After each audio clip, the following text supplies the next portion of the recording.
bientôt de retour au sein de l'Olympique de Marseille en tant qu'ambassadeur et conseiller stratégique du président Pablo Longoria. Jean-Pierre Papin s'est distingué dans les stades entre 1986 et 1992, devenant même Ballon d'Or en 1991.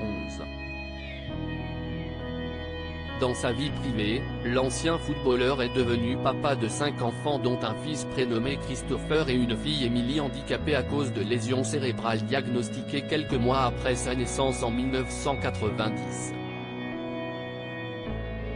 Très discret sur sa famille et sur l'état de santé de sa fille qui va fêter ses 32 ans en 2022, il avait néanmoins accordé quelques rares confidences aux journalistes du Parisien en 2020.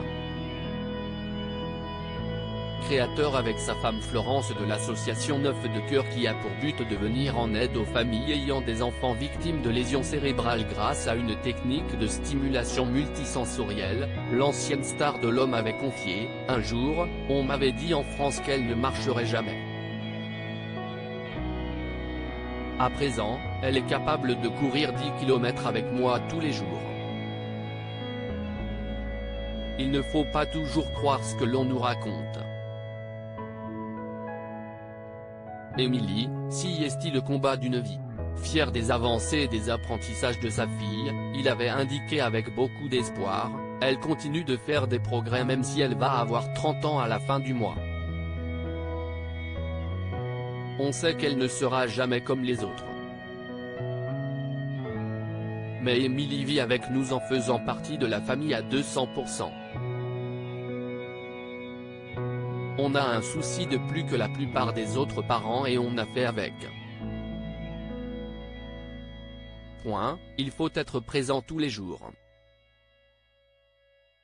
Il y a beaucoup de gens qui ont honte d'avoir un enfant handicapé, mais il ne faut pas.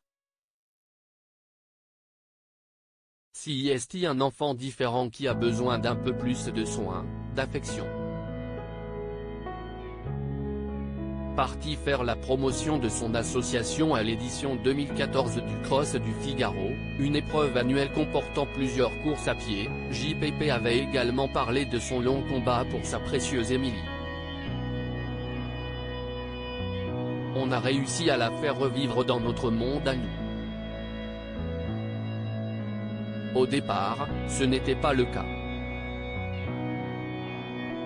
On est allé aux États-Unis pour la soigner, indiquait-il au journaliste du Figaro.